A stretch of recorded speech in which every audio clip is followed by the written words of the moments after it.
Hi guys! Welcome sa L3 Global Ventures. At ngayon, akit tayo sa masalimuot na mundo ng trabaho. Alam niyo yan, lahat tayo dumaan dyan. Papasok ng opisina, makakasama ang mga cool na tao at syempre, yung mga unique na personalidad na hindi mo rin malilimutan. Sa video na ito, bubuksan natin ang pinaka-juicy, nakakatawa, minsan nakakagulat at nakakagalit na traits na nagpapaganda, hindi okay sa isang empleyado. Maniwala kayo, magiging totoo tayo dito. Tingin ko, Yung palaging late.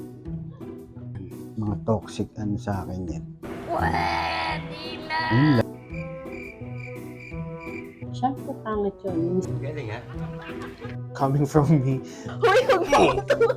Ano po kasi, napag-utusan lang po ako. Send pa ako kay Joke just in case. Mga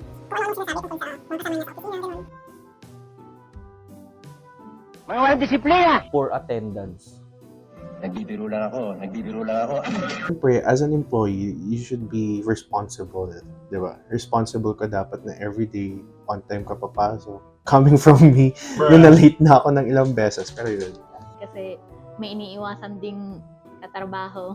yung nangihila pababa. Crab mentality. Aanoin ka pa, mas lalo ka pang ida-down. Yan. Ayoko niyan. If they are succeeding, imbes na gawin mo siyang inspiration, di ba? Sinisira mo siya. So, pagka nangihila pababa, hindi ka niya hinihila pataas. Wow naman! Hindi ka niya tinutulungan. So, mas dinadown ka niya. Pangit sa trabaho yung ganyan. So much negativity.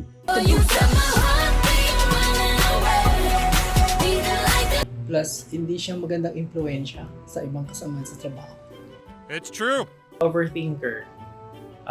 Yung bawat action na gagawin, whether maliit or malaki, masyado mong iniisip agad yung magiging without trying yet. Bumabagal yung nila, yung trabaho.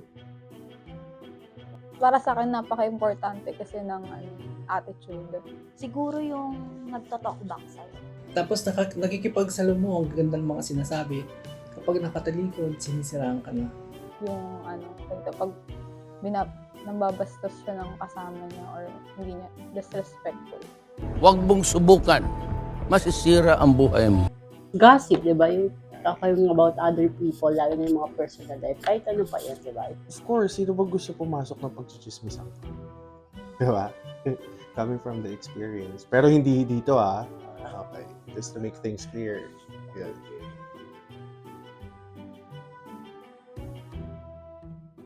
Dapat always ano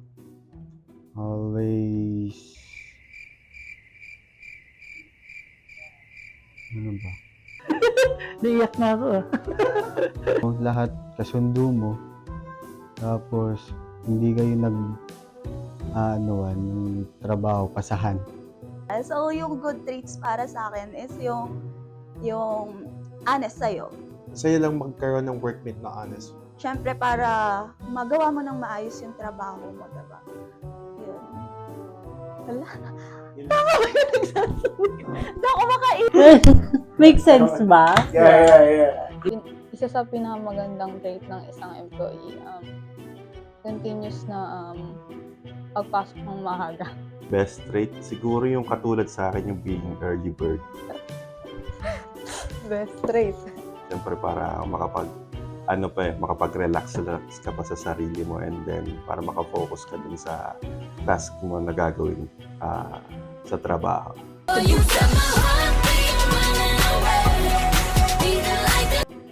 Siyempre, masarap katrabaho yung mga ganun, mga masayahing employee. Ayan, mga joker. At the same time, knowledgeable, approachable. Ayan. For me, competitiveness, I believe, kasi yung mga basic or yung mga maliliit na Ano ang sa inyo? Natamimi kayo, Ano din, flexible siya. Kaya niyang gawin lahat ng ipapagawa sa kanya. Kasi nakaka-inspire yung mga ganong klase mga employees. Masipag, ba? Nice, kind, and serve as a good example when it comes to goal, come to work. Yun. Once they step in sa opisina, they started working. Diba maraming tao nag-stay sa job hindi dahil sa sweldo. It's because of the people they work with.